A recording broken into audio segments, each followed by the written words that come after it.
In today's episode, I am extremely excited to introduce and talk with Shaara Roman, a former Chief Human Resources Officer, as well as the founder and CEO of the Silverene Group, a boutique management and culture consulting group. Her firm helps organizations create more productive and engaged teams by removing toxic stressors in the workplace. She also helps business leaders through major changes such as rapid growth, mergers, and acquisitions. Today, we will be talking about Shaara's experience implementing diversity, equity, and inclusion, or DEI programs in the workplace, and what companies can do both at the individual and organizational level to prioritize accessibility in the workplace. Stay tuned to learn more about how we can amplify the voices of disabled employees in the workplace.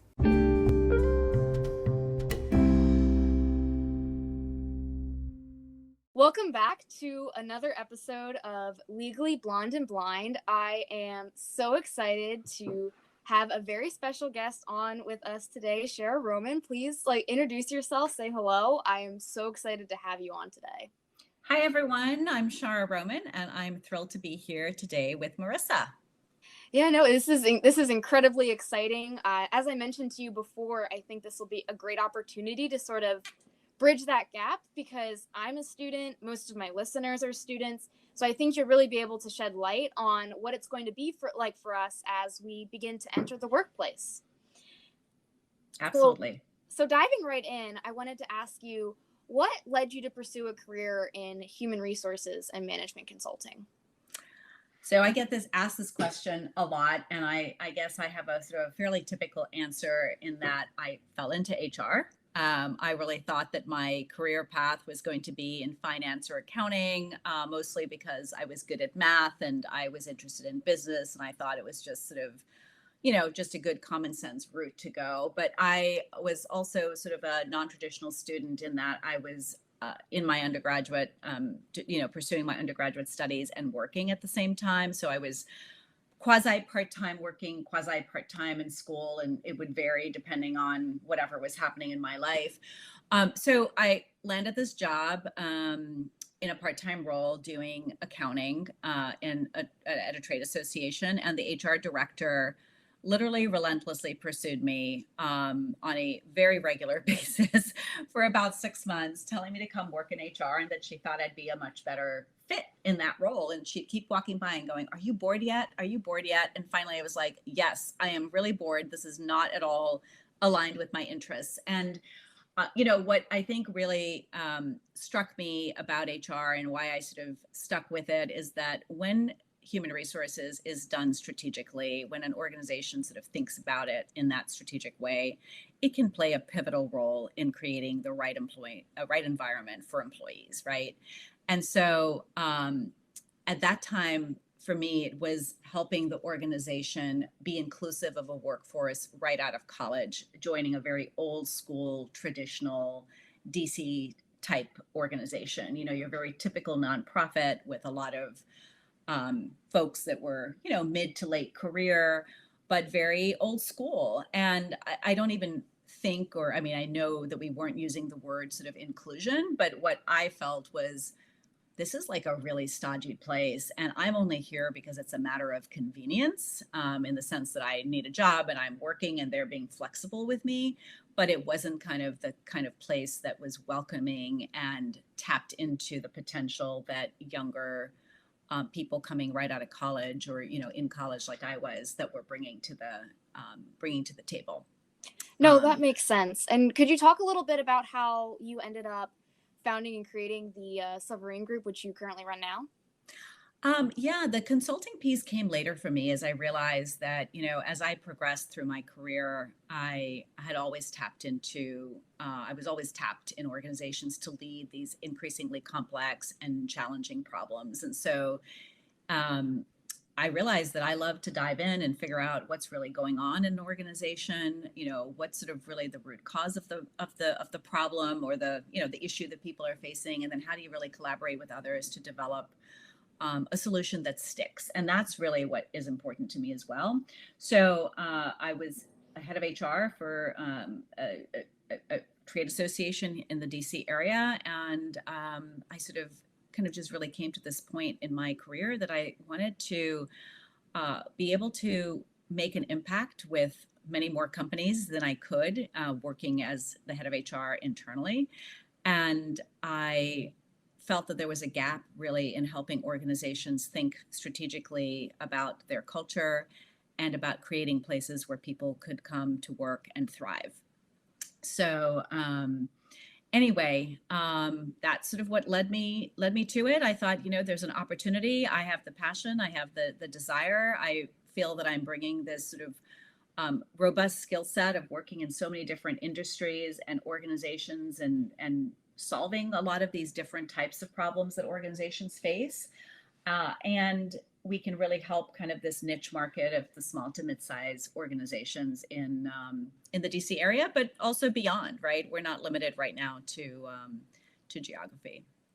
No, I think that's amazing that you were able to find that sort of passion that you had and be able to start your own corporation where you can help businesses really dive into these sort of organizational problems that they're facing. And I think you really explained what consulting is very well, because I run into a lot of people, especially those who aren't in the business like bubble at the Georgetown McDonough School of Business, who are like, what is consulting? But you explained it perfectly. It's trying to help these organizations and figure out how they can, like, and especially what you do, help figure out how they can create a more inclusive culture. Now, Yeah. I wanted to ask you, based on your experiences, I know you've worked for and you've consulted for several different organizations. What do you think are some of the biggest diversity, equity, and inclusion issues facing us right now, especially for disabled employees? So, so I think if I were just to focus on disabled, so first of all, I think if we think about diversity, equity, inclusion in general, I think there's a lack of understanding around kind of what it is and why it's important. But I think if we think about just disabled employees sort of specifically, because they are often overlooked, right, in kind of the DEI conversation, there is stigma and discomfort um, because people don't understand what it means, and they worry about what does it mean to make an accommodation. We have these sort of policies under the ADA and these sort of rules and regulations, and so that feels very onerous to a lot of organizations and a lot of managers, right? They hear the word and they kind of sort of freak out. And I think ultimately it sort of just goes to the overall kind of problem or sort of underlying issue around sort of DE&I is that people, we've been programmed, I think, for so many years, last 20, 30 years, maybe even longer, to not think of people as unique. So this lack of flexibility in managers recognizing that we're all human beings, that everyone is unique. And of course, you can't create, 10,000 different solutions for people in organizations, but you sort of have to find that right balance with consistency and ensuring that there is sort of equity in your treatment, yet also recognizing that everyone needs to be, you need to sort of bring in the person's sort of unique attributes and needs and desires as you think about things in a holistic and sort of concerted way, right? So I think that when I think about what conversations I've had with managers, it's sort of really those sort of three things around kind of the stigma and discomfort, right? They don't want to look at a person who's in a wheelchair because Oh, I think they're there's so much of that type of. uncomfortable, right? They don't want to ask questions. So yeah, so I think those are the big things. I think even when people are in elementary school, they're taught almost not to ask questions about these types of things and not to bring it up. You hear Yes. that default response, "Oh, I don't see race," or "I don't Yeah. see disability," but ultimately it's going to be a part of this person's life and how they experience different things in the workplace. So you have to break that barrier and talk about it, even if it makes people uncomfortable at first. For sure. I completely agree. And, it's funny that you bring that up of like, I don't see race or I don't see disability, because that was very much sort of the thing as I was in the workforce, right, early on in the 80s and the 90s.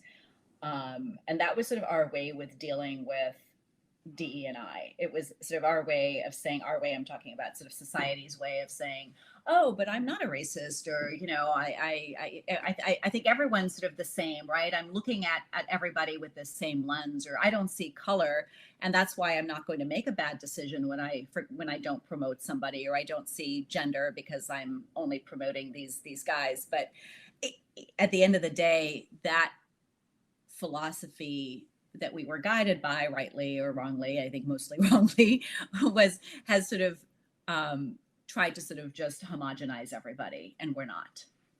No, I agree. And before we dive into a bit more about what DEI programs can look like, could you explain what diversity, equity, and inclusion is? Because I think there's so much confusion around these terms. Are they the same thing? Are they different?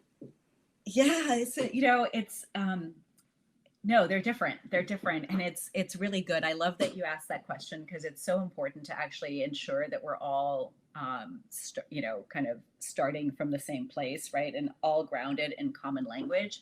So if we think about diversity in its simplest form, it's essentially any dimension that differentiates one person from another, right? And diversity can be where you grew up, whether your parents were divorced, whether you know what your race is, what your gender is, what your sexual orientation is. There's hundreds and hundreds of different diversity dimensions that we need to consider. Um, so diversity is essentially the representation of those traits.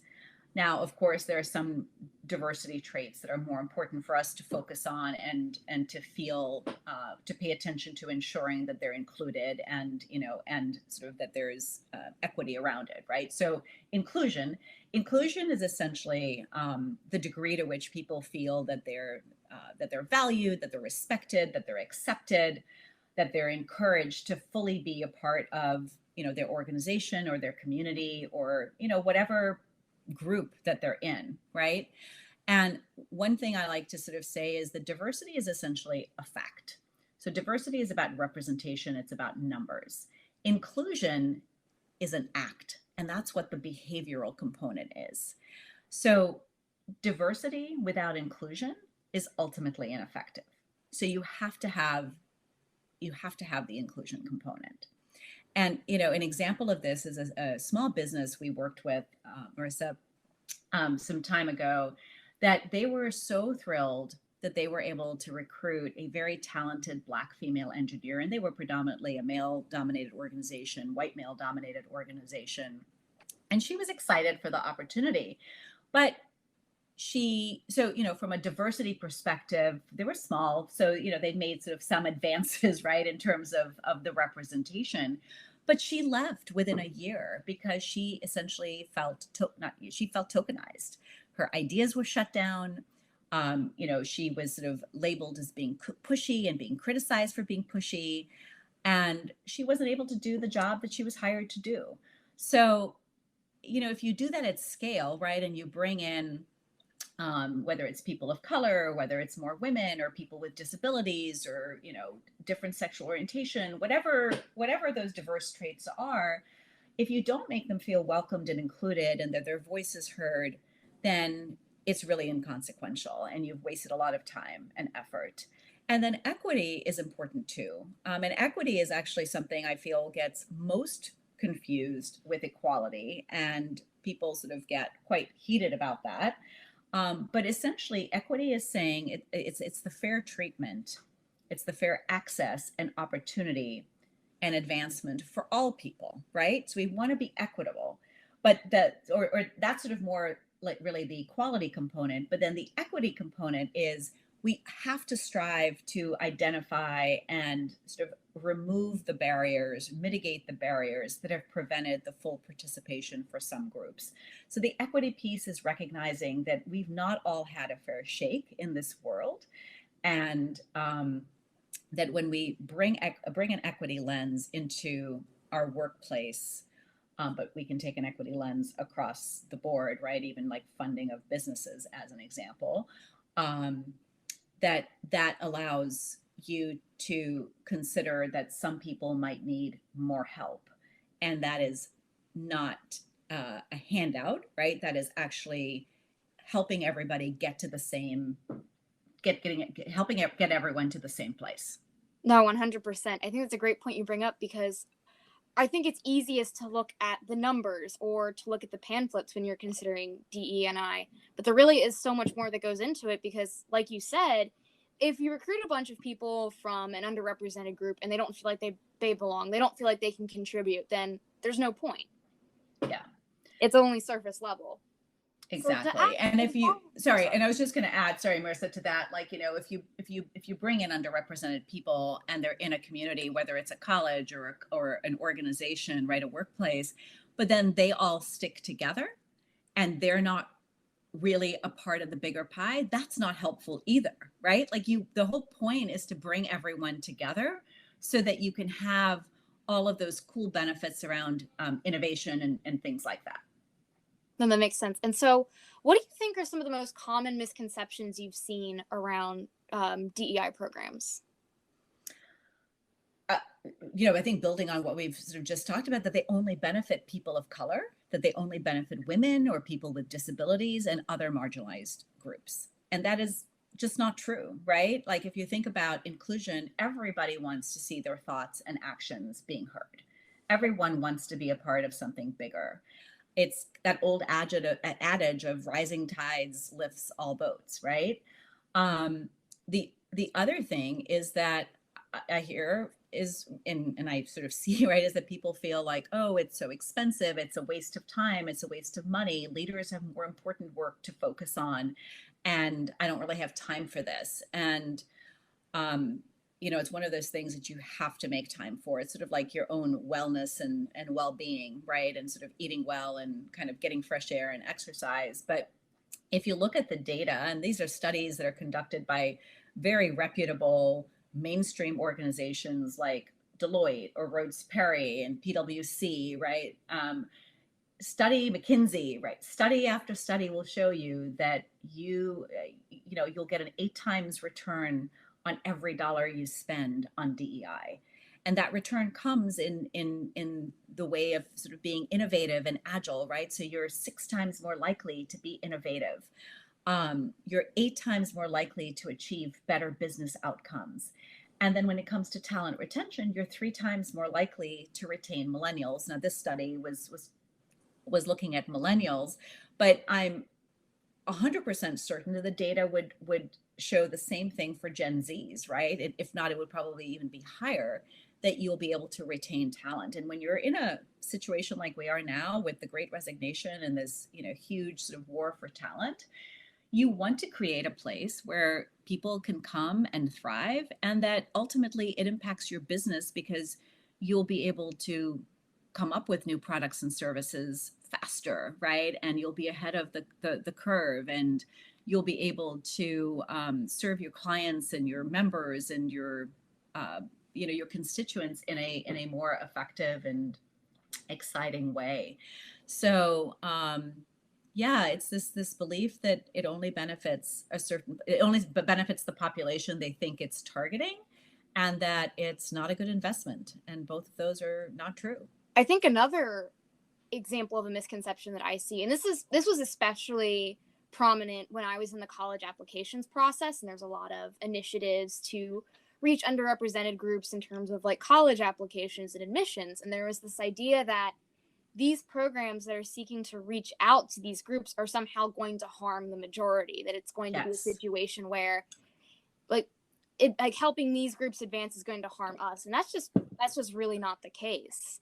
Right. Like I remember there would be people who would say, oh, I should change my name so it sounds more ethnic, or I should put this ethnicity down in my college application. I think that's a really narrow way of taking a look at it, because like you said, when you have a more diverse environment, it benefits everybody within the organization.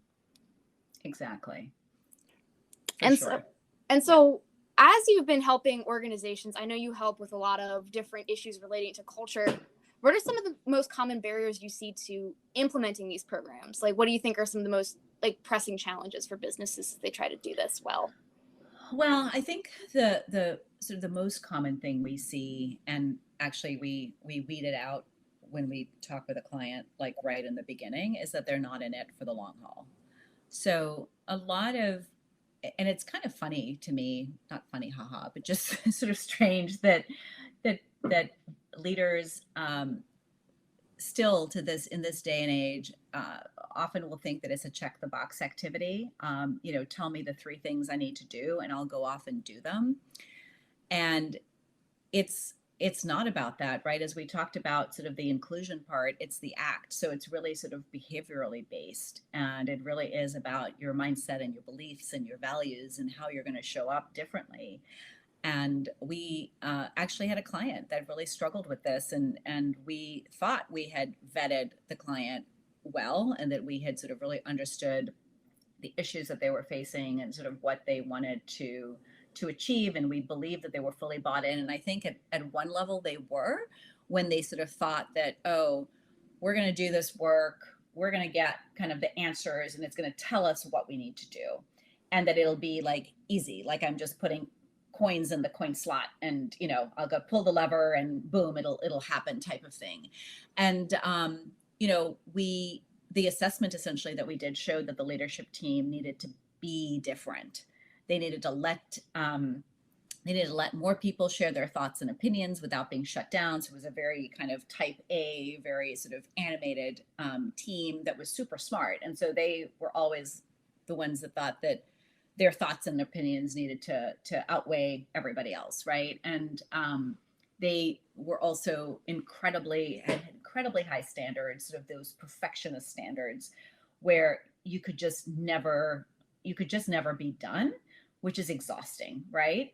They needed to communicate more transparently, and they would do things like drop a pile of work on someone, like at 4:55 on a Friday, and it was more because they had forgotten or they had done poor planning. And so this was sort of this feedback that sort of came back, and they struggled with it because they wanted a more tactical sort of check the box list of things to do. I bet you And they were expecting, like, oh, bring in this guest speaker, have them talk for an hour, and all of your DEI problems will be solved. yeah, they were like, oh, we should do training, or we should bring in this guest speaker, or we'll redesign our process, but then they never followed their process, right? Like, so, and we sort of told them, and that's why sort of one of the big things that we do along with the culture and the DEI assessments is there's coaching, right, that's involved, because it's so much about understanding how you're showing up and how you need to show up differently, and to really, for some people, really going deep and exploring sort of what are some of the things that sort of get in the way of really leading in an inclusive way. And sometimes, or a lot of times, really, if you think about people who are in management, who are in their, late 40s, mid 40s, 50s, 60s, it's sort of what has been passed down as sort of the way to manage and the way to sort of succeed in corporate America. And that's, quite candidly, that's old school, right? That was those management techniques and principles came out of sort of the labor era, when we were on assembly lines and you had managers supervising the work and making sure that things were getting done, and people were checking things, and management was right, and the worker just had to sort of follow the process and do what they were told. Well, that doesn't fly today. We're knowledge workers, right? And we're hiring people for the intellect that they have, and the skills, and their critical thinking, and their ability to be creative. And you can't sort of manage that in this way that we used to do 50, 60 years ago. I think even COVID too, like, flip that on its head. Yeah. Like, the idea that the in-person workplace has to be at the center. Exactly. After working virtually for 2 years, that begs the question, like, should people be working in the office full time? Should they be working flexibly? Like, can we accommodate somebody by having them work at home? And that really serves people who who are disabled, right? It gives them a lot more flexibility and gives them a lot more ability to contribute without having to sort of navigate public transportation, or sort of the agonies of whatever else they have to get through to get to work. Pain, they can manage their at home and still contribute. Exactly. And so, funnily enough, I was with a friend last night. We went out to dinner and a concert, and she was like, yeah, I went through COVID. I had foot surgery. I was incapacitated for months. I wore this boot, and she said nobody at work knew. I was out for, a couple of hours for my surgery, and then I didn't have to leave my house and nobody knew. And now imagine if she had to go to work, right? She wouldn't have been able to work because if she had to be in the office because she was supposed to be like, elevating her leg and doing all those things. And she'd had a big clunky boot with her. So yes, for sure. Like that's a whole nother podcast conversation, Marissa. Sort of the way we think about work is really quite outdated. But the other thing I want to quickly say is that the other barrier, quite candidly, is that DEI programs are thought of exactly as programs, and so they're quite disconnected from strategy and culture. And at the end of the day, culture and DEI are integrated. It's ultimately how we do things around here. And so DEI is not a program or an initiative or a thing. It has to be how you do your work. It has to be integrated into um, your strategy, right? And how you think about your clients and your vendors and your suppliers and your pricing and all of it. It can't And just be that's a checkbox, like you said. yeah, it's not. And that's hard, right? Because it means we have to think differently about what we've been doing and how we've been doing it.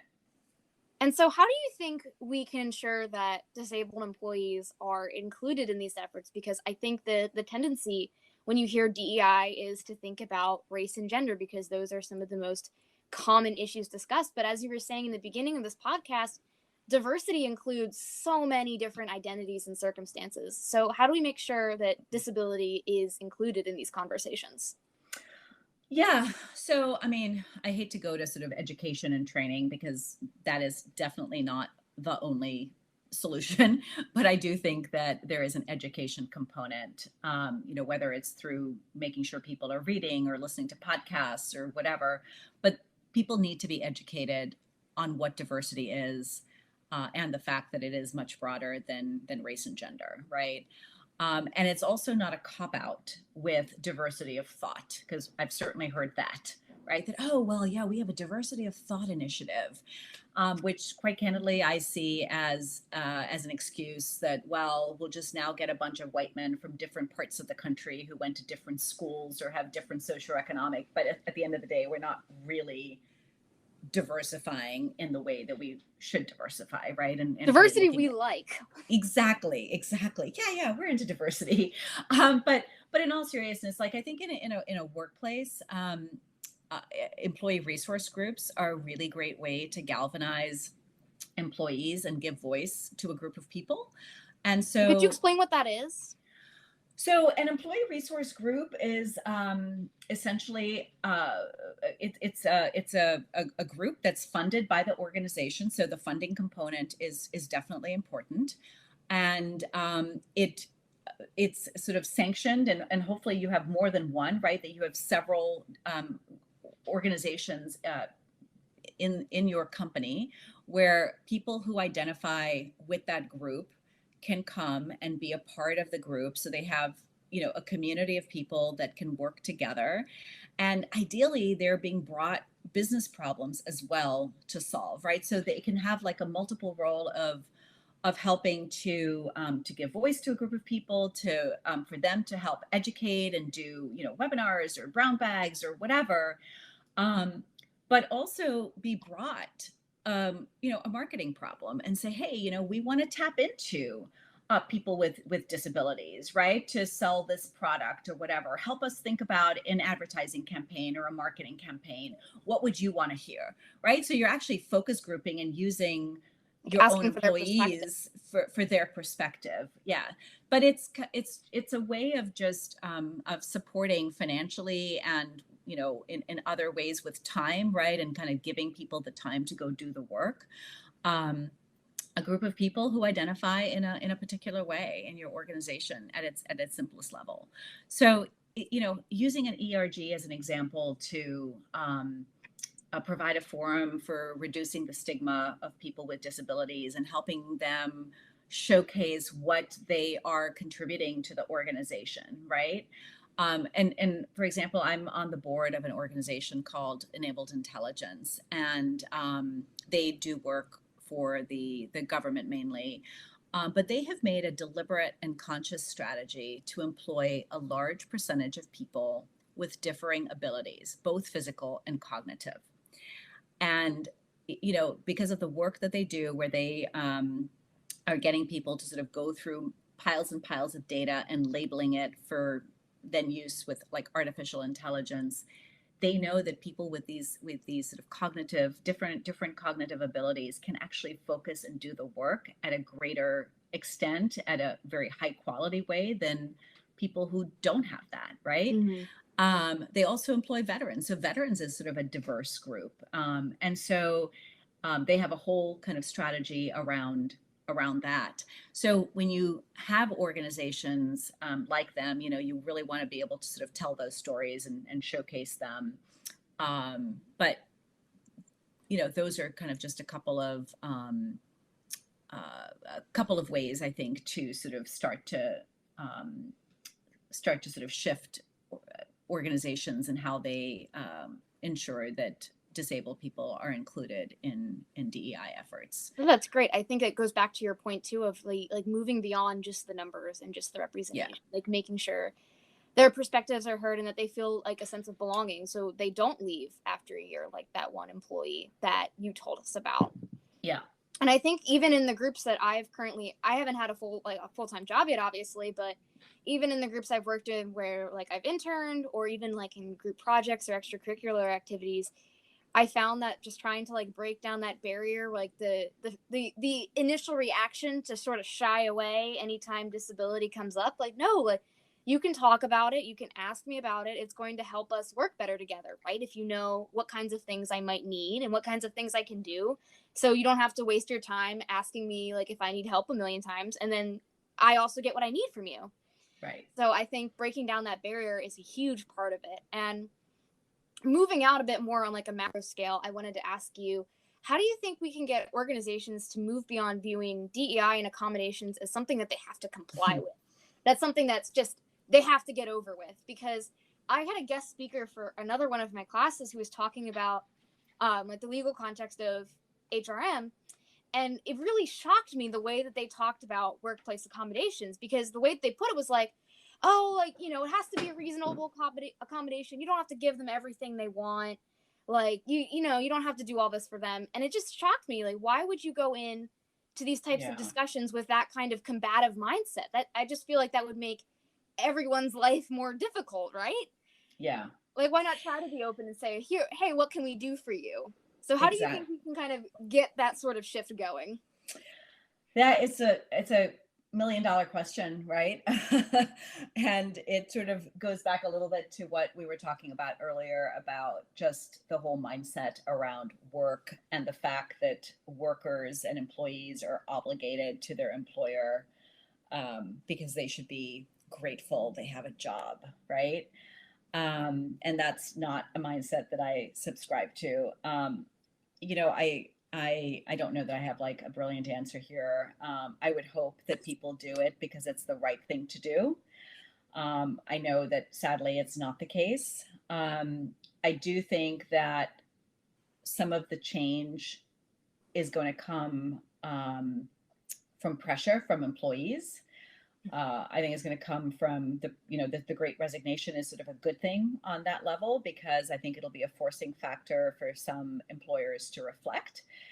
I also think that your generation entering the workforce, you're coming in larger numbers, so you're going to have an impact. I also think you are, and I know I'm totally generalizing and stereotyping an entire generation of 70 million or 80 million people, but I think because of sort of your upbringing and your access to social media and sort of just the way you think and act, that is going to drive some of these changes.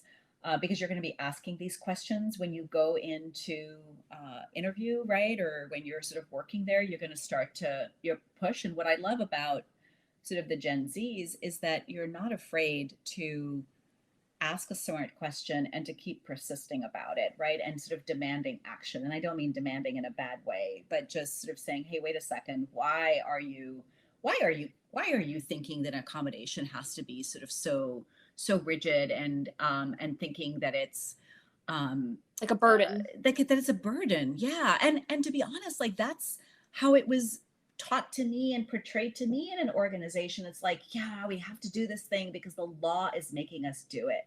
And honestly, it's like, why do we need, and I know this is like a dumb thing to say, but why do we need laws to like just do the right thing and behave like proper human beings? But Yeah, we just like, do. and most accommodations don't require that much work. Even going online, for instance, it was something that before the pandemic would have been unthinkable. Oh, you can't do this class Yes. online. You can't work online. And then Yeah. when the Oh, pandemic happens, boom, we all shift online rather seamlessly. exactly. Exactly. Yeah.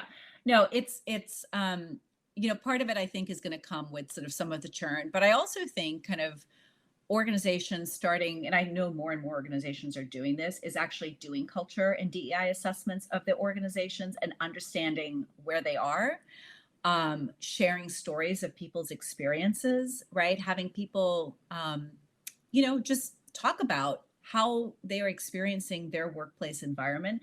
That, you know, while we've certainly had a couple of instances, like I shared earlier, where, you know, the leaders weren't sort of really ready to take it in and make the change they needed to. Oftentimes, it it actually has proven to be a wake up call for many clients because they will hear in the voices of their employees what they're experiencing, right? And the fact that a simple accommodation, you know, couldn't be made, or that they weren't, you know, they weren't their voice wasn't heard, they weren't taken care of in their sort of time of stress and distress. So, I do think it'll start to I think it'll start to shift. I think it's going to come from really sort of that grassroots pressure, bottom up. I also think the other good thing that is happening is that corporate boards are paying more attention to ESG issues, you know, Mm-hmm. environment, sustainability, and governance issues, and that is encompassing culture and encompassing DEI. So I think that kind of bottom up groundswell of Gen Zs and sort of the top down from the boards that are now sort of going like, oh, I've got to like pay I have attention to to think about this more, now. yeah, more than just the financial success, right? Like profits and sort of numbers are not the only um, measure of success, right? That has been proven over and over again. We've got to be thinking in terms of the multiple bottom line, and that can only come, you know, really with the board pressuring that. But then when you have employees and prospective employees questioning these things, I think that will also start to drive it. I think I see, especially a lot in my business classes, is like emphasizing the business case for DEI and environmental sustainability. And it's important to touch on those things because, like you were saying, we would hope that most people would do these things to be nice and decent human beings and because it's right.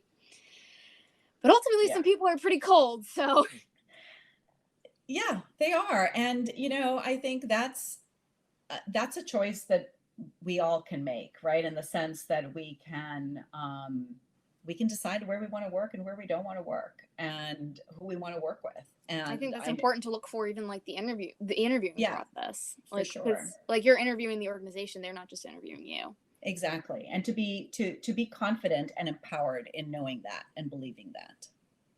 And so to segue a bit more into talking about interviewing and hiring, I know a lot of my listeners are in the same position I am. We are current students who are thinking about entering the workforce in a few years. What advice do you have for us in terms of like the interviewing and hiring process, especially as like many of us are disabled students? Yeah. I think I would say to you, look, this is your time to sort of to really sort of put your stake in the ground about what's really important to you. So do kind of a values exercise, right? Before you start. Like, forget about sort of, I mean, obviously the money, you know, we all need a certain amount of money to sort of meet our needs and all the rest of it. But what is it that you're really looking for in a company? What is it you're really looking for in a manager and a team? Because ultimately, you know, your manager is the one who's going to sort of create that environment for you, right? Obviously, it has to be a priority in the organization as well, but you need to be looking at all of those elements: the company, the manager, the team, your coworkers. Is there a values alignment or not? that really, I think, needs to be the priority. And I would recommend it be the priority as you and your listeners all think about navigating kind of the recruiting and interviewing and hiring process. And really, like, do your due diligence, ask a lot of questions, ensure that what you see on the website and what you might be told in the interview matches the experiences of people in the organization. So they might have lots of diverse pictures on their website, including people who are disabled. But who shows up to your interview, right? Are you only interviewing with one or two people, or do you have an opportunity to experience kind of the diversity in the organization? And I would ask, how many people with disabilities do you have in your organization? Can they answer that question? Do they know? Are they going to be like, well, I can't really tell you? Well, if they're a public company, they probably have to file an affirmative action plan, right? So that information is known, and they should be able to share it. I would ask to speak with others in the organization, that weren't part of the interview process once you have an offer, to see what it's really like. They're checking references on you. You essentially want to check references on them.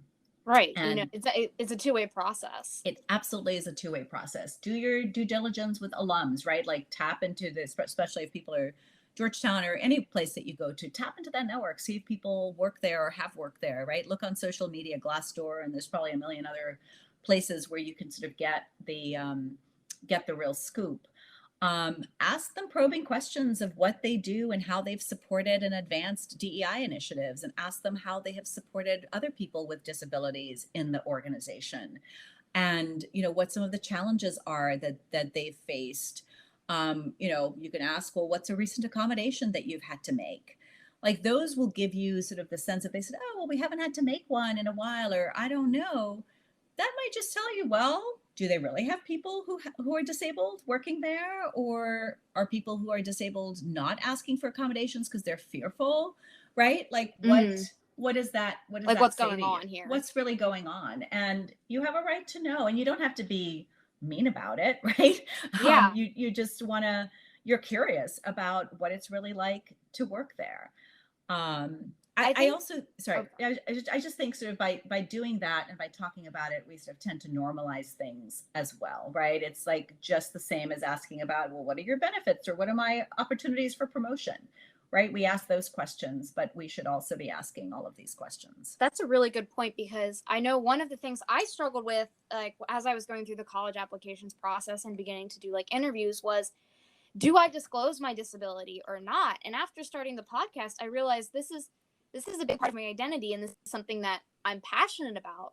So I now feel more confident than ever, like, sharing my experiences with Legally Blonde and Blind, and my just experiences as a blind student in general.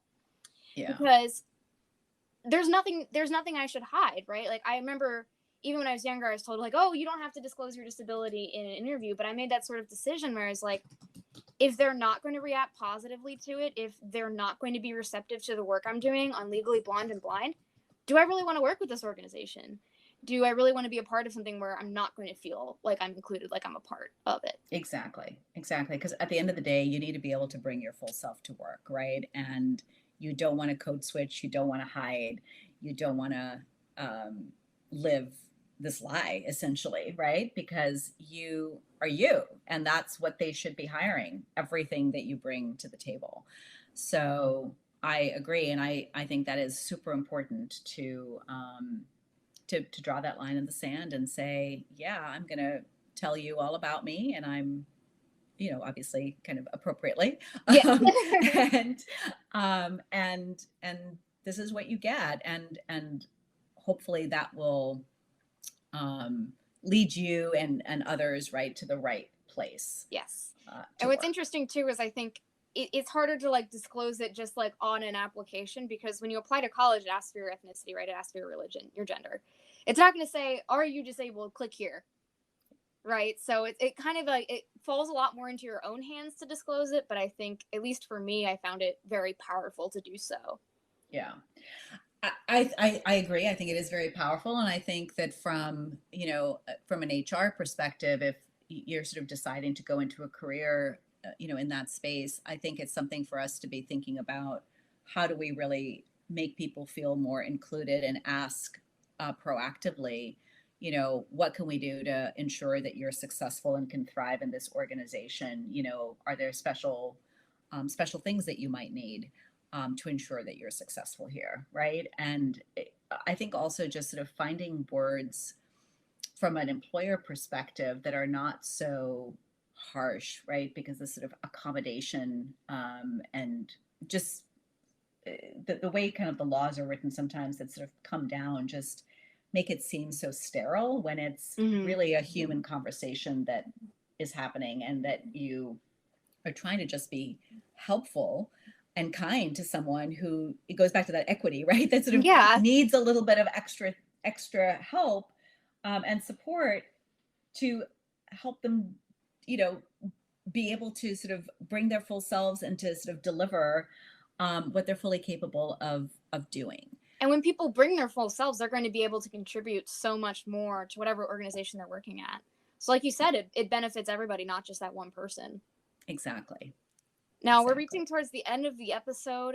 Is there anything else that you'd like to add or tell our listeners about how they can connect with you, learn more about you? Sure. Well, first of all, thank you so much. This has been a terrific conversation. I know we chatted a lot, so this is going to be an extra long podcast. But absolutely, I am on LinkedIn. It's very simple. It's the if you just sort of type in Shaara Roman, you'll find me there. My LinkedIn URL is just my first name, Shaara, and you can also go to my website. www.silverenegroup.com and check us out there, and happy to continue the conversation with anyone else who would like to do that. Well, thank you so much again for joining us. This has been an amazing episode. Make sure to check out Shaara out there, and thank you for listening. Yeah, thank you. Have a great one. Well, everyone, I hope you enjoyed listening to today's episode as much as I enjoyed making it. I think Shaara has such a unique perspective, and I am so glad she was able to come on here today and share some of her experiences with us. If you liked today's episode, make sure to subscribe to Legally Blonde and Blind on Spotify, Apple Podcasts, or anywhere you listen to your music and shows. You can also follow Legally Blonde and Blind on Instagram at legallybb_, and you can also check out my Facebook page. Thank you all for watching, and I hope to see you soon.